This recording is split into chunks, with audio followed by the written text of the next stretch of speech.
सहारा तू ही है, मेरा सहारा तू ही है, तेरे ही महिमा हो, तेरे ही महिमा हो। अपने हाथों को उठाते हैं, उठाऊंगा मेरे दोनों हाथ धन्यवाद से स्तुति करूंगा, उठाऊंगा मेरे दोनों हाथ धन्यवाद से स्तुति करूंगा, मेरा सहारा तू ही है, मेरा सहारा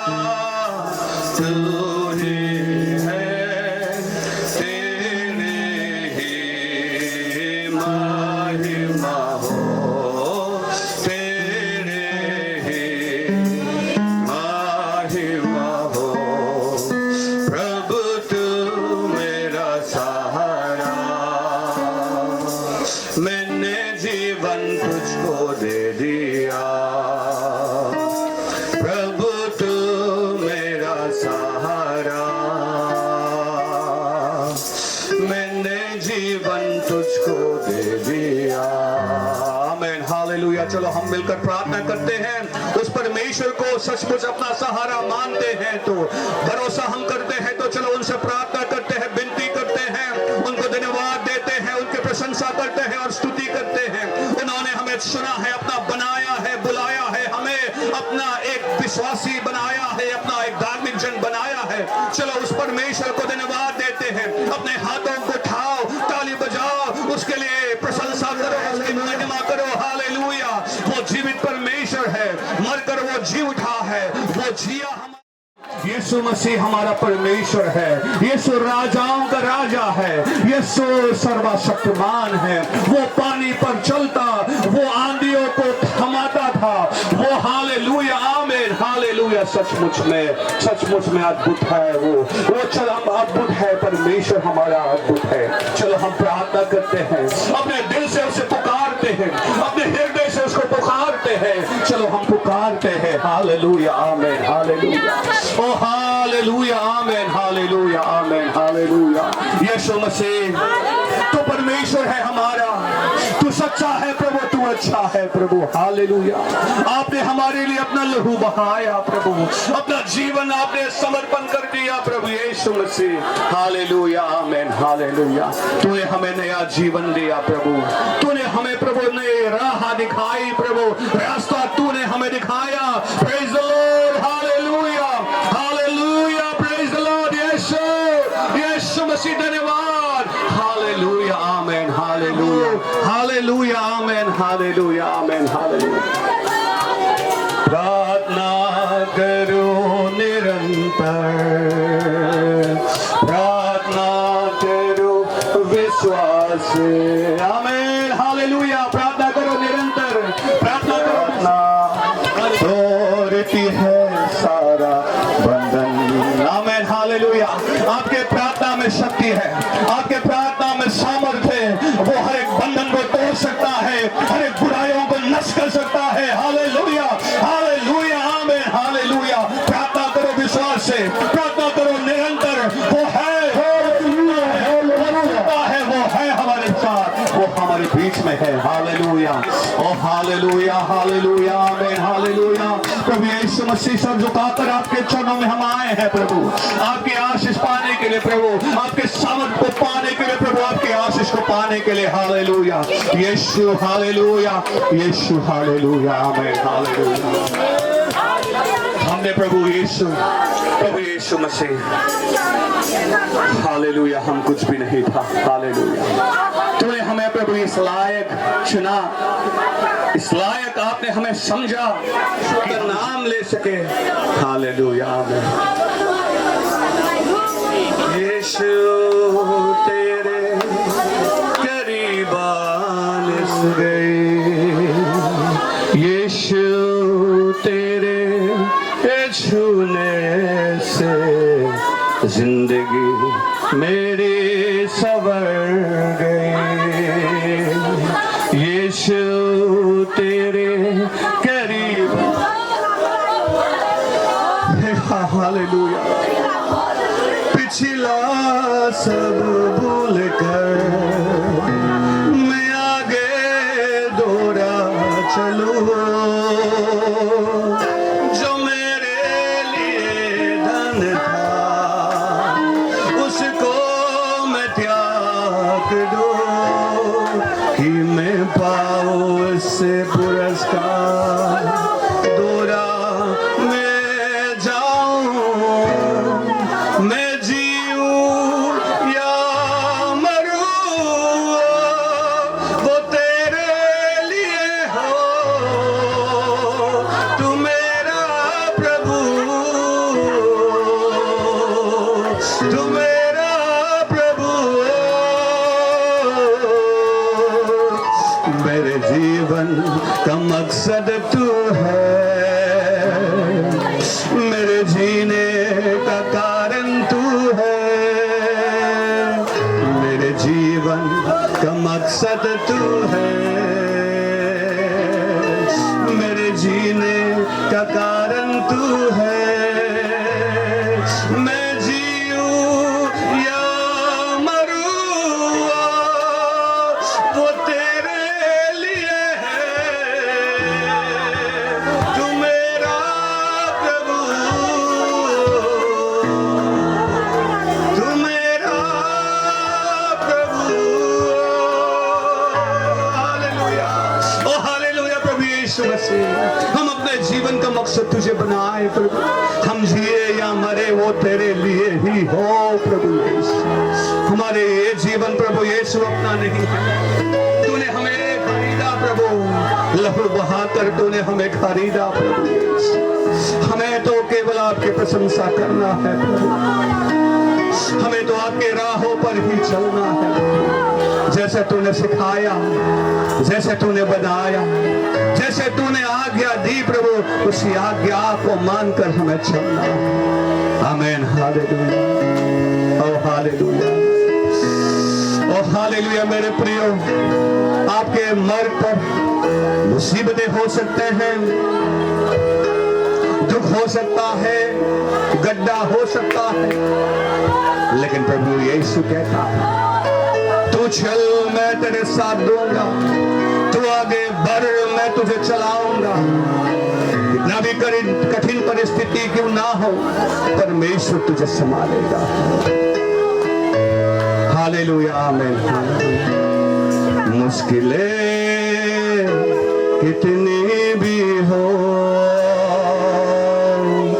असंभव कुछ भी नहीं। आमीन, हालेलुया। राह कितनी भी हो कठिन, मंजिल एक दिन आएगी। आमीन, हालेलुया। मुश्किलें कितनी भी हो, असंभव कुछ भी नहीं। राह कितनी भी हो कठिन, मंजिल एक दिन आएगी। कारवां या शेरों की मार न रोक सके प्रभु का हाथ। कारवां या शेरों की मार न रोक सके प्रभु का हाथ। हालेलुया। मुश्किलें कितनी भी हो, असंभव कुछ भी नहीं। ओ हालेलुया। मुश्किलें कितने भी हो, असंभव कुछ भी नहीं। उस आग से परमेश्वर ने अपने लोगों को बचाया, उस शेर के मुंह से परमेश्वर ने अपने लोगों को बचाया। हालेलुया, आमीन। प्रभु कहता है संसार के अंत तक मैं तुम्हारे साथ में रहूंगा। हालेलुया। आपका हम गुणगान करते रहे, प्रशंसा करते रहे प्रभु यीशु। इस सेवकाई को, इस कॉन्फ्रेंस को तूने अभिषेक किया प्रभु, हम धन्यवाद देते हैं। यहाँ से हम लौटेंगे अपने जगह पर, वहां पे प्रभु यीशु आपके विश्वास में हम स्थिर रहेंगे। और जब तक तू बादलों पर नहीं आता प्रभु, आपके विश्वास में हम बने रहे प्रभु, आपके विश्वास में हम चलते रहे प्रभु। हमें चलाना, हमें सिखाना, ये विनती और प्रार्थना तेरे हाथों में हम रखते हैं। विनती प्रार्थना को सुन ग्रहण करे, उद्धारकर्ता यीशु आपके पवित्र नाम से हम मांगते हैं, आमीन। और उसका बाद में आज सुबह प्रेजेंटेशन के लिए कुछ समय होगा और स्पेशल आइटम ईटानगर LED और ईटानगर PYD आप लोग तैयार करके रहिए। और उसका बाद में ऑफरिंग उठाएंगे, कल रात जैसे हम लोग बताया है उसी तरह हम लोग ऑफरिंग उठाएंगे जनरल मिशंस के लिए। और उसका बाद में स्पीकर होगा हमारे रेवरेंड लल रोडफेला, मिशंस जनरल सेक्रेटरी। और उसका बाद अनाउंसमेंट समय फील्ड सेक्रेटरी की ओर से सुनेंगे और अन्न का प्रार्थना होगा। आज हमारे एल्डर तकम मार्क्यो वो अन्न का प्रार्थना है। तो हालेलुया। आप सभी को आज प्रभु यीशु का नाम में मेरा नमस्ते। और परमेश्वर हमारे बीच में सबसे ऊंचा रहे। तो आज शुरुआत का प्रार्थना के लिए मुझे दिया गया है, इस समय को देने के लिए धन्यवाद। तो बाइबल में आते हैं, उसके बाद में प्रार्थना करेंगे। चलो हम बाइबल में देखेंगे, हिंदी में मत्ती और इंग्लिश में मैथ्यू। मत्ती में देखेंगे मैथ्यू चैप्टर 5 वर्स 1 से लेकर देखेंगे। ये जो है यीशु मसीह जब इस संसार में मनुष्य का रूप में आकर उसका दिया हुआ उपदेश है। चलो इसको देखेंगे। मैथ्यू चैप्टर 5 वर्स 1 से हम शुरू करेंगे और जहाँ अच्छा लगेगा वहाँ रखेगा। पढ़ते हैं। वो इस भीड़ को देखकर पहाड़ पर चढ़ गया और जब बैठ गया तो उनके चेले उनके पास आए बरसों में और वो अपना मुंह खोलकर उन्हें यह उपदेश देने लगा। धन्य है वो जो मन के दीन है, क्योंकि स्वर्ग का राज्य उन्हीं का है। वर्ष 4, धन्य है वो जो शोक करते हैं, क्योंकि वो शांति पाएंगे। धन्य है वो जो नर्म है, क्योंकि वो पृथ्वी के अधिकारी होंगे। धन्य है वो जो धार्मिकता के भूखे और प्यासे हैं, क्योंकि वो तृप्त किए जाएंगे। 7 में धन्य है वो जो दयावान है, क्योंकि उन पर दया की जाएगी। 8 में भी पढ़ेगा, धन्य है वो जिनके मन शुद्ध है, क्योंकि वो परमेश्वर को देखेंगे। 9 में धन्य का राज्य उन्हीं का है। 11 में भी पढ़ लेंगे, धन्य हो तुम जब मनुष्य मेरे कारण तुम्हें सब प्रकार की बुरी बात कहे, तब आनंदित और मगन होना, क्योंकि तुम्हारे लिए स्वर्ग में बड़ा फल है, इसलिए कि उन्होंने से सताया था। आमीन। परमेश्वर इस वचन के द्वारा हम सभी के लिए आशीष करे। चलो हम सब परमेश्वर का आगे झुकते हैं, इस सभा को परमेश्वर का हाथ में सौंपेंगे, हम प्रार्थना करेंगे। चलो praise the Lord, praise the Lord, praise the Lord. जीवित पिता परमेश्वर, हालेलुया। प्रभु यीशु मैं इस योग्य नहीं किए इस सेकंड फील्ड कॉन्फ्रेंस को, प्रभु यीशु हम सभी को ये दिन देने के लिए आपको धन्यवाद। और परमेश्वर पिता यीशु हमें सांस देने के लिए, हमें जिंदा रखने के लिए आपको धन्यवाद। पवित्र परमेश्वर प्रभु यीशु, आपके अगुवाई के बिना, आपके पवित्र आत्मा के बिना हम मनुष्य कुछ भी नहीं है। पवित्र परमेश्वर, उद्धारकर्ता राजा यीशु, पवित्र आत्मा हम सभी के बीच में रहे। ओ पवित्र परमेश्वर, यहाँ पर ओ प्रभु चेयरमैन से लेके स्पीकर से लेकर गीत भजन सभी में आपका पवित्र आत्मा हमारे बीच में अगुवाई करे। और परमेश्वर पिता यीशु, हमारा सोच मनुष्य का सोच नहीं परमेश्वर, आपका आत्मिक सोच रखने के लिए हमें मन बदले परमेश्वर। पवित्र प्रभु, हमने जो मैंने पढ़ा मैथ्यू चैप्टर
उसी तरह हमारा ट्रेडिशनल में ये देखने में तो ऐसा है, इसको हम लोग निशी में बोलते हैं बोपा ना, बोपा है।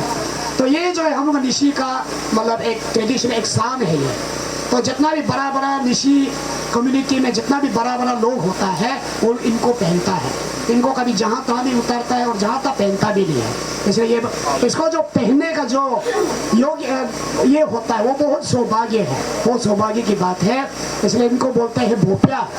और तो आज हमारा मिशन सेक्रेटरी को, हमारा रेवरन को हम लोग का यीशु मसीह का नाम से ये ताज को हम पहनाएंगे और जैसा संसार में पहनाया है स्वर्ग में भी प्रभु उनको जीवन का मुकुट दे। Praise the Lord. चलिए मैं यीशु मसीह के नाम से पहनाता हूँ। बताते हैं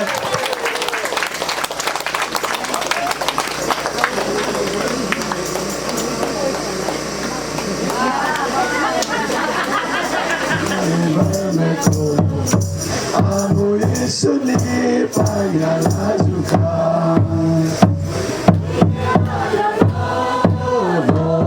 Botolonga, opo iye orelo, botolonga.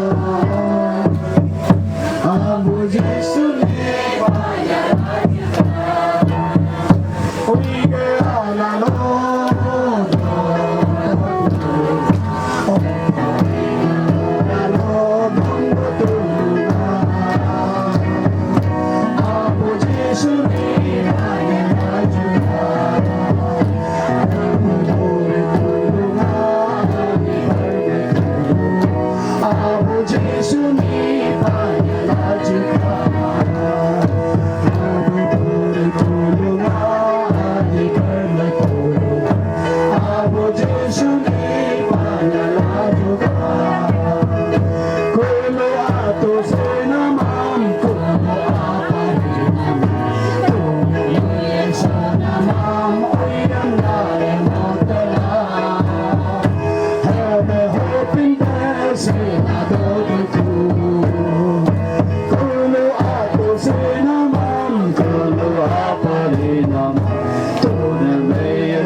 खड़ा कीजिए और प्रभु का हाथ में समर्पित करने के लिए हमारे जनरल मिशन सेक्रेटरी को मैं सौंपता हूँ।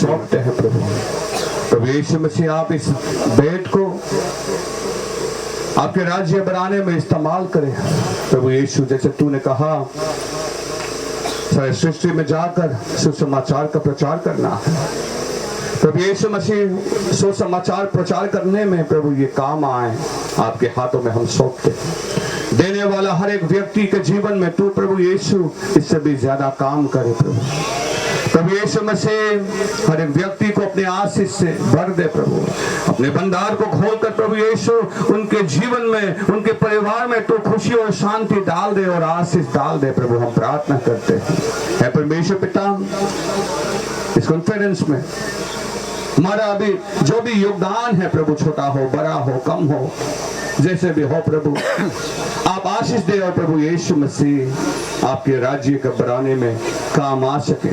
आपके हाथों में हम समर्पण करते हैं इस भेंट को, इस सेवकाई को। उद्धारकर्ता यीशु मसीह आपके पवित्र नाम से हम मांगते हैं, आमीन। Praise the Lord.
भाई बहनों को धन्यवाद, सबको जय मसीह की। चलो हम अपने स्थानों पर बैठते हैं।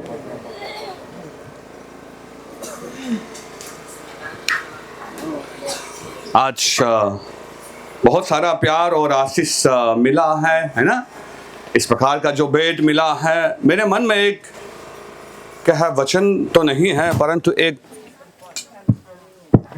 गीत है जो मेरे मन में है, शायद आप लोग भी जानते हो और मैं भी मानता हूं या सोचता हूं कि आपके जीवन में भी उस प्रकार का आशीष या खुशी प्रभु के द्वारा आपको मिला होगा, है ना।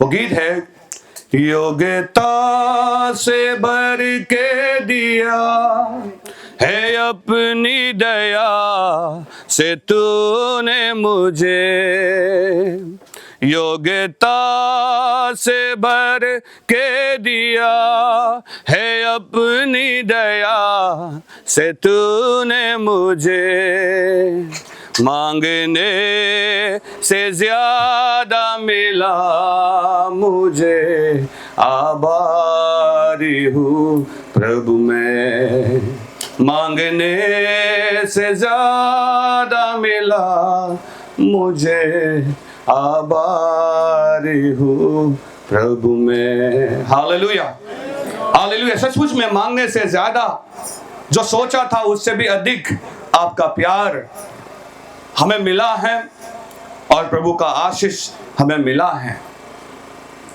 शायद आपके जीवन में भी उस प्रकार के हो, योग्यता से ज्यादा आपको प्रभु का आशीष मिला हो।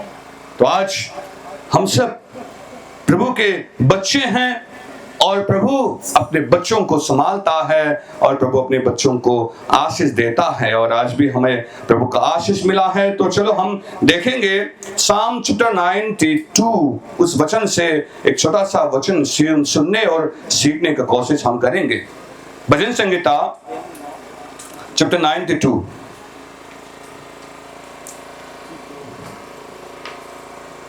भजन संहिता चैप्टर 92 वर्स 12, इस वचन को आज हम पढ़ेंगे, सीखेंगे और सुनेंगे। और मैं चाहूंगा कि मार्कियो मामा हमारे लिए फिर से पढ़ दे। पास्टर मामा, भजन संहिता साम्स नंबर 92 वर्स 12, यहाँ पर लिखा है, धर्मी लोग खजूर के समान फूल फलेंगे और लबानोन के देवदार के समान बढ़ते रहेंगे। नीचे भी आप पढ़ दिए 13 में लिखा है, वो यहोवा के भवन में रोए जाकर हमारे परमेश्वर के आंगनों में फले फूलेंगे, वे पुराने होने पर भी फलते रहेंगे और रस भरे और लहराते रहेंगे। आमीन, धन्यवाद। तो इतना तक है ना। तो यहाँ पे हमने क्या देखा? हमने ये देखा कि परमेश्वर के धार्मिक जन जो है वो कौन से पेड़ के समान है? खजूर के पेड़। खजूर के पेड़ के समान है। और लेबनान पहाड़ में एक पेड़ है, उसका नाम क्या बताया हिंदी में? देवदार। हिंदी में देवदार, इंग्लिश में सिदार, है ना। हमारे भाषाओं में भी सिदर पहाड़, सिदर का पेड़ कहा गया है। तो इस विषय में आज आपके बीच में छोटा सा एक वचन रखना चाहूंगा। उससे पहले आज जो हमारे ड्राइवर भाई है, उसने मुझे, है ना, आप थक गए होंगे बहुत बोलकर, उसने मुझे ORS दिया, है ना, ORS का पैकेट दिया और उसने कहा कि एक तो नहीं होगा, आपको 3 बनाना होगा, है ना, आप थक गए हो, आपको एनर्जी चाहिए। तो उन्होंने मुझे क्या है 3 पैकेट ORS दिया और एक बोतल बनाकर मैंने लेकर आया और थोड़ा सा पीता हूं, कम होता है तो और दूसरा पानी में डाल देता हूं, परंतु डालते डालते क्या है कि वो पतला होते जाता है। है ना। पहले इतना मीठा था, अभी तो शायद मैं मरक्यू मामा का बोतल भी खाली कर दिया ना पानी डालते डालते। ये तो पतला हो गया, पहले जैसा स्वाद नहीं रहा। आज आप खाली रहोगे, हम खाली रहेंगे और दूसरा चीज भरते रहेंगे तो हम क्या होंगे, हम पतला होते रहेंगे। आपका जो टेस्ट जो है वो है फीका बनते जाएगा, है कि नहीं। तो मिलावट वो अच्छी बात नहीं। तो आज मेरे प्रियो, प्रभु का विश्वास में आप और हम हैं, तो हमें मिलावटी विश्वासी नहीं बनना है, हमें प्योर विश्वासी बनना है। जैसा परमेश्वर चाहता है उसी प्रकार से चलने वाला विश्वासी हमें बनना जरूरी है। तो विश्वासी का कंपैरिजन जो है यहाँ पे बाइबल को अगर हम देखेंगे तो पेड़ के समान बताया गया है ना। एक विश्वासी और उसके तुलना जो है पेड़ के समान करा गया है। तो यहां पे हमने देखा, क्या देखा कि परमेश्वर का धार्मिक जन जो है, कौन सा पेड़ मैंने बताया था, आपको याद है? खजूर का पेड़, है ना। खजूर का पेड़ की तरह वो हमेशा फल फूलता रहता है। खजूर पेड़ की तरह। तो उस खजूर का पेड़ में क्या है कि वो हमेशा फल फूलता रहता है। इस बात को लेकर हम कुछ सीखने का कोशिश करेंगे। अपने मोबाइल पर अगर आप देखते हो, सर्च करते हो, है ना, चाहे तो अपने मोबाइल को देखो, वहां पे पाम ट्री, है ना, सर्च करके देखो। इंटरनेट के द्वारा आप पाम ट्री को सर्च करके देखो तो आपको वहां पे क्या दिखाई देगा। यहाँ पे बहुत सारे पेड़ हैं, कोई किसी को काट दिए, कोई सूख गए। ये पाम ट्री जो है आप देखो, वो अपने रूट को, अपने जड़ को ऐसा नहीं फैलाता, है ना, ऐसा नहीं फैलाता, बल्कि वो नीचे की ओर गहराई से अपने जड़ को नीचे की ओर लेके जाता है। क्यों? क्योंकि उसको पानी का स्रोत अच्छा मिल सके और उस पानी का स्रोत से वो मजबूती से खड़ा रहकर वो हमेशा हरा भरा फल फूलता रहे। नीचे अंदर तक वो घुसते जाता है और जहां उसको पानी मिलता है उसके गहराई में उसका जो रूट जो है वो जाता है। तो उससे क्या होता है? उससे ये होता है कि जब आंधी आए, तूफान आए, वो उसका जड़ जो है ऐसा फैला नहीं है, बल्कि वो नीचे की ओर जाता है। उससे क्या होता है? उससे मजबूती मिलता है। आंधी तूफान आने से भी वो पेड़ गिरता नहीं है, परंतु जो पेड़ जो है ना, अपने रूट, अपने जड़ को जो फैलाता है, वो आंधी तूफान आने से गिर जाता है। बारिश का सीजन में तो हर एक पेड़ हरा भरा रहता है, परंतु जब सूखा का समय आता है तो बहुत पेड़ क्या होता है? सूखने लगता है, मुरझा जाता है। लेकिन ये पाम ट्री जो है कभी भी वो मुरझाता नहीं। इसलिए प्रभु का वचन क्या कहता है? मेरा धार्मिक जन जो है पाम के ट्री के तरह, वो हमेशा हरा भरा रहता है। तो हरा भरा हमेशा रहने के लिए हमें जड़ जो है मजबूती से बनाना होगा। हालेलुया। मजबूती से अगर आप जड़ नहीं बनाओगे तो क्या होगा? आपके जीवन में मुसीबतें आएंगे, तूफान आएगा, बीमारी आएगा, परेशानी आएगा, कुछ दुख होगा, तकलीफ होगा, तब बहुत सारा विश्वासी क्या होता है, गिर जाता है और टूट जाता है।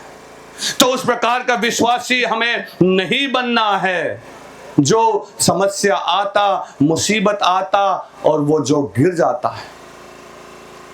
गीत शायद आप लोग भी सुनते होंगे ना, राहों में कांटे अगर हो, रुकना नहीं चलते जाना। राहों में कांटे अगर हो तो रुक नहीं जाना, चलते जाना। आपके जीवन में अगर समस्या आता है या मुसीबत आता है, बीमारी आता है या कोई दुख होता है, कोई तो ऐसा होता है ना कि विश्वासियों के बीच में कुछ अनबन होता है, मैं तो चर्च छोड़ दूंगा। उस विश्वासी का जड़ नीचे में है ना, गहराइयों में नहीं है, बल्कि वो तो फैला हुआ है। थोड़ा सा अनबन हुआ, मैं तो चर्च छोड़ दूंगा, मैं तो चला जाऊंगा। परंतु जैसे भी समस्या आए, जैसे भी मुसीबत आए, गहराई में हमारा जड़ बना रहेगा तो हम मजबूती से खड़ा रह पाएगा। सूखा आने से बहुत सारा पेड़ जो है वो मुरझा जाता है, परंतु आप और हम उस गहराई तक है ना, परमेश्वर तक अपने जड़ को बनाकर रखेंगे तो रिवाइवल नहीं हो रहा है ना, रिवाइवल नहीं हो रहा है या कुछ आनंद नहीं हो रहा है, खुशी नहीं मिल रहा है, तब भी आप प्रभु के वचनों में बने रहोगे और प्रभु में आप हरा भरा रह सकोगे। प्रभु आपसे, हमसे क्या चाहता है, प्रभु विश्वासियों से क्या चाहता है? जैसे मैंने कहा, परमेश्वर ने पेड़ के समान इंसान का तुलना, इंसान का कंपैरिजन किया है। यिर्मयाह चैप्टर 17 को एक बार हम देखते हैं। यिर्मयाह उसके चैप्टर 17 में क्या लिखा है।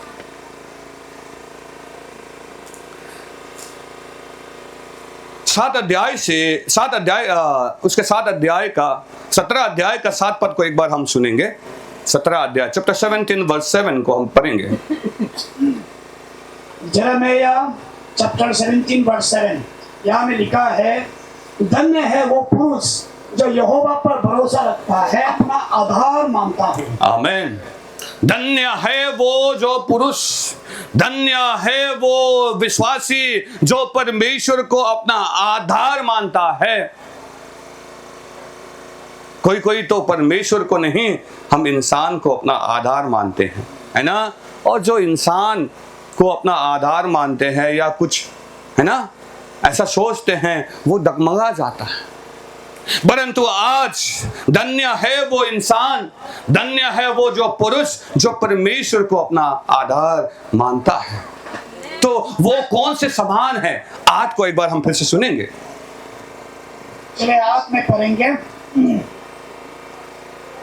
यहाँ पर लिखा है, वो उस वृक्ष के समान होगा जो नदी के किनारे लगा हो और उसका जड़ जल के पास फैली हुई हो। जब धूप होगी तब उसको ना लगेंगी, उसके पत्ते हरे रहेंगे और सूखे वर्ष में भी उनके विषय में कुछ चिंता ना होगी। आमीन। वो तब भी फूलता रहेगा। आमीन।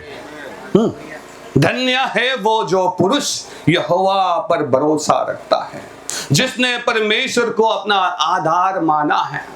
तो हमें भरोसा किस पर रखना है? परमेश्वर पर, इंसानों पर नहीं।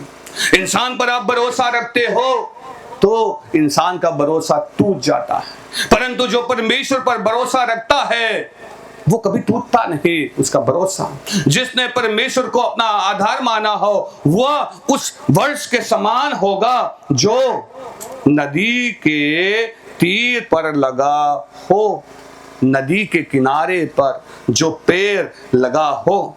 तो वो क्या कहता है और आगे देखते हैं, उसकी जड़ जल के पास फैले होंगे, जब घाम होता तब उसको ना लगेगा, है ना। उसके पत्ते हरे रहेंगे, जो पेड़ नदी के झरने के पास में होता है उसके पत्ते हमेशा हरा भरा होता है, और सूखी वर्षा में भी उनकी विषय में कुछ चिंता नहीं होगा, क्योंकि वह तब भी फलता रहेगा। विश्वासी को हमेशा फलना है, ऐसा नहीं। बहुत सारा पेड़ ऐसा है ना कि उसका सीजन होता है। अभी आम मिलेगा, आम का सीजन नहीं है, नहीं मिलेगा, है कि नहीं? तो ऐसा बहुत सारा फ्रूट्स है जो अभी हम ढूंढेंगे नहीं मिलेंगे, क्योंकि उसका सीजन आता है। लेकिन देखा जाए तो केला अभी मिलेगा, मिलेगा। आज बाजार में भी मैंने देखा। क्यों? क्योंकि उसका सीजन नहीं होता है कि नहीं? अमरूद मिलेगा, अमरूद भी मिल जाता है कि नहीं? आज केला जो होता है, एक उदाहरण के लिए मैं लेना चाहूंगा, उसका सीजन नहीं होता, हमेशा उसका फल मिलता है। आज विश्वासी, जैसे कि आज कॉन्फ्रेंस है, बहुत नाचा है ना, रिवाइवल किया, स्तुति किया, और कॉन्फ्रेंस में तो खूब नाचा गाया, अपने कलीसिया में, अपने लोकल चर्च में चला गया, बस गुम ही हो गया। और फिर अगला साल कॉन्फ्रेंस आया, हाँ, फिर से नाचा है ना, गाया, खूब रिवाइवल किया। वो सीजन वाला पेड़ है, सीजन वाला फल है। लेकिन सीजन वाला फल, मत्ती रचित सुसमाचार, एक बार मैं आपको दिखाना चाहता हूं, पढ़ के सुनाना चाहता हूं। 21वां अध्याय मत्ती रचित सुसमाचार, मत्ती चैप्टर 21 वर्स 19 को एक बार आप पढ़ के देखो, पढ़ के सुनते हैं। हाँ,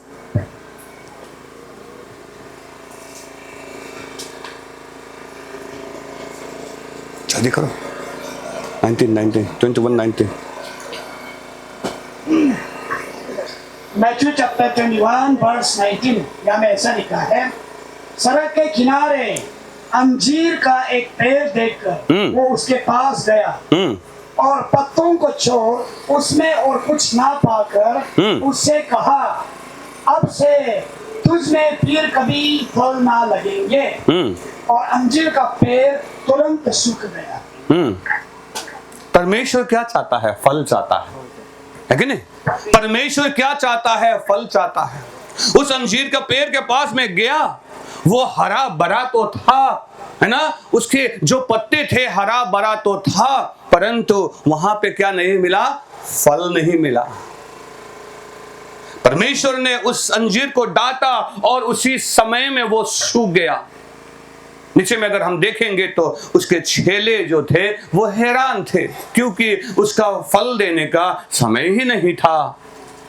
तो परमेश्वर अंजीर का पेड़ जो समय समय पर फलने वाला, परमेश्वर उस प्रकार का विश्वासी को नहीं ढूंढता। परमेश्वर तो इस प्रकार का विश्वासी को ढूंढता है जो हमेशा उस पर फल मिल सके। हालेलुया। उस प्रकार का विश्वासी आपको और हमको बनना है ना। तो जैसे उदाहरण था, एग्जाम्पल था बनाना, है ना, केले की तरह हमेशा फल होना चाहिए।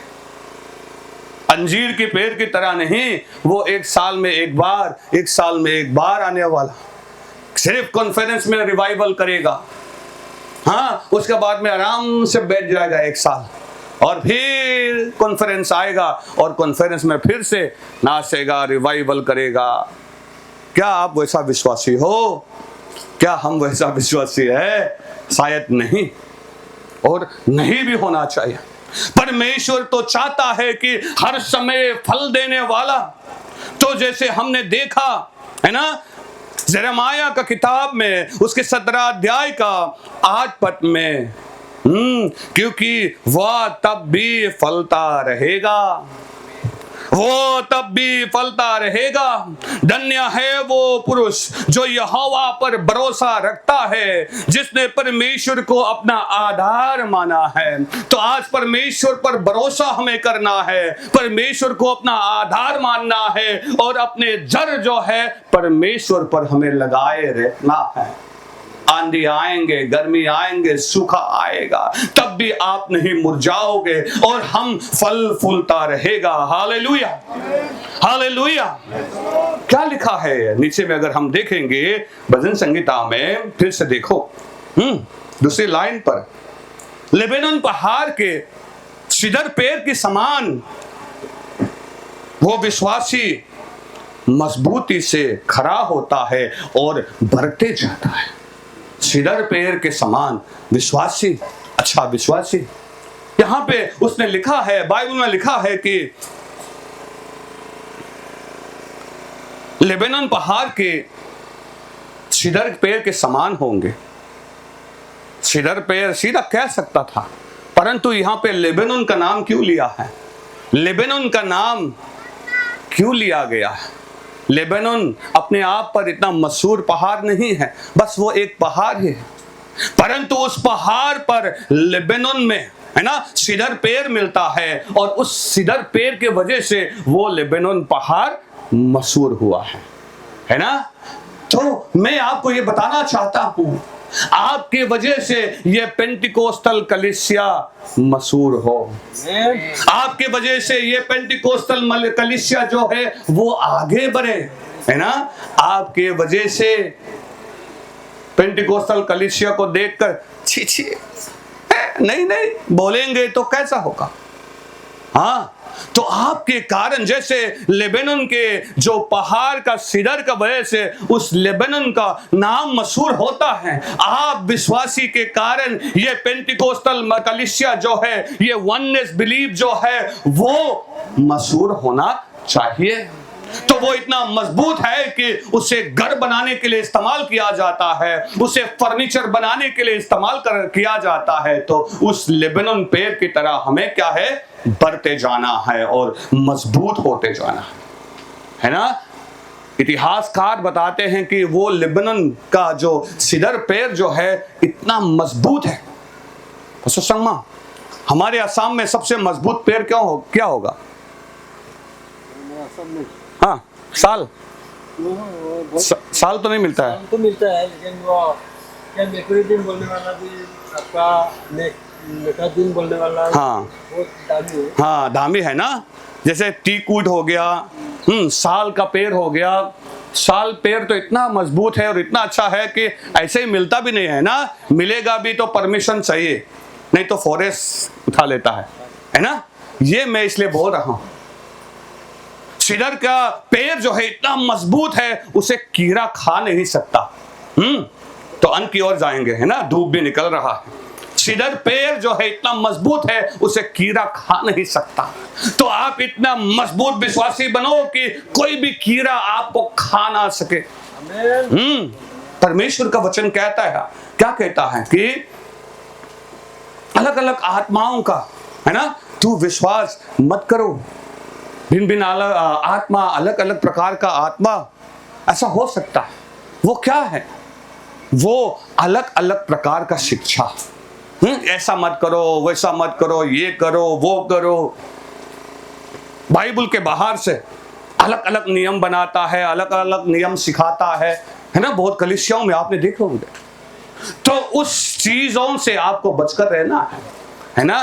वो हाँ, वैसा करना चाहिए, तो ये करना चाहिए, तो हम तो गलत कर रहा है, तो ऐसा आप सोचोगे, बोलोगे तो, है ना, वो कीड़ा आपको खा रहा है। तो इसलिए आपको ऐसा मजबूत पेड़ बनना है, सीदर पेड़ की तरह, जो कोई भी कीड़ा खा नहीं सकता। चलो फिर से पढ़ के हम समाप्त करेंगे। भजन संगीता का जो चैप्टर 92 है, फिर से उसे वापस खोलते हैं और 13 में क्या लिखा है? 13 में क्या लिखता है? पढ़ो पढ़ो पढ़ो जल्दी जल्दी। 13 में लिखा है, वो यहोवा के भवन में रोपे जाकर हमारे परमेश्वर के आंगनों में फूले फलेंगे।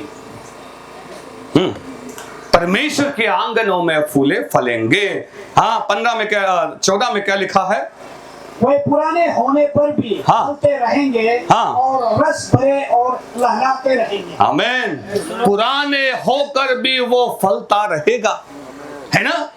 हम लोग तो सोचते हैं कि है हम तो पुराना हो गया, यूथ को करने दो, वो लोग नया है उनको करने दो, हम तो पुराना हो गया हो, ऐसा। लेकिन जितना पुराना होते जाएगा उतना अच्छा फल दिखाते जाना है। हालेलुया। जितना पुराना आप होगे, है ना, वो पुराना होकर भी फल देना नहीं छोड़ता, वो तो हमेशा हरा भरा रहता है। हालेलुया। तो इतना पुराना बनो कि आप हमेशा हरा भरा रहो, इतना पुराना बनो कि आप फल फूलता रहे। तो परमेश्वर क्या ढूंढता है? परमेश्वर उस अंजीर के पेड़ में फल ढूंढ रहा था, परंतु फल नहीं पाने का कारण से उसको श्राप दिया कि आज के बाद तू कभी नहीं फलेगा। परमेश्वर का श्राप अगर आपको हमको मिलता तो कितना दुख की बात होगा। तो इसीलिए पुराने होकर भी वो फल फूलता रहेगा। हमारे बाइबल में तो पुराना नहीं लिखा है, लेकिन हमारे बाइबल में वो है ना, बुढ़ा बुद्धि होने के बाद में भी ऐसा लिखा है ना।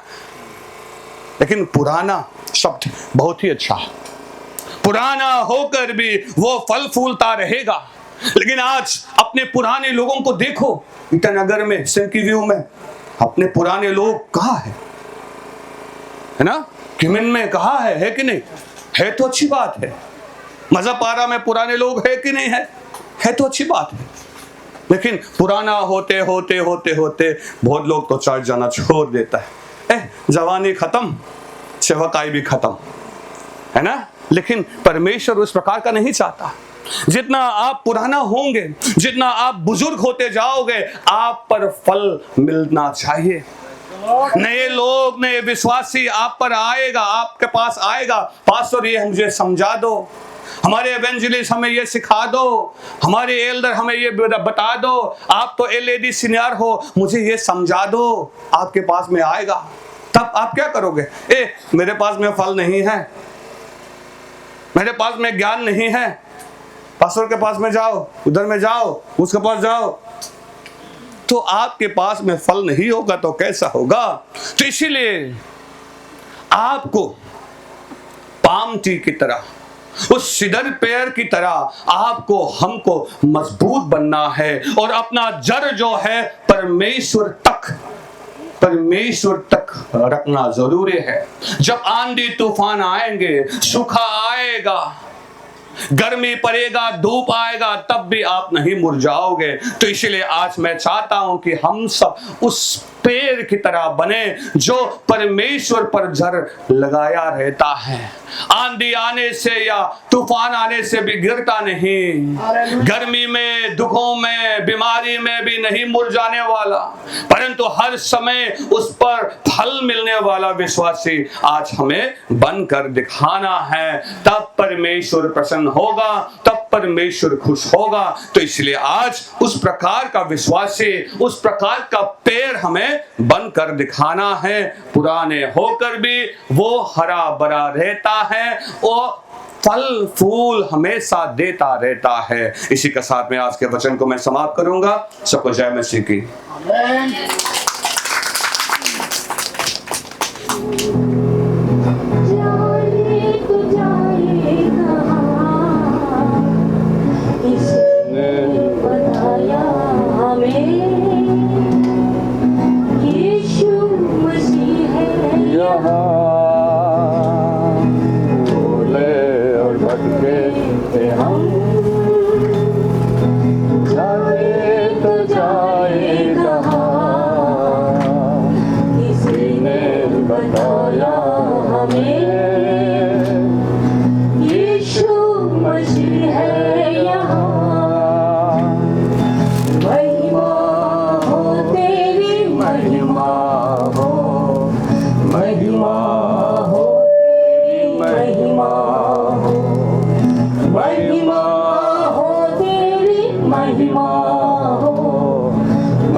अंत के लिए प्रार्थना मुझे दिया है।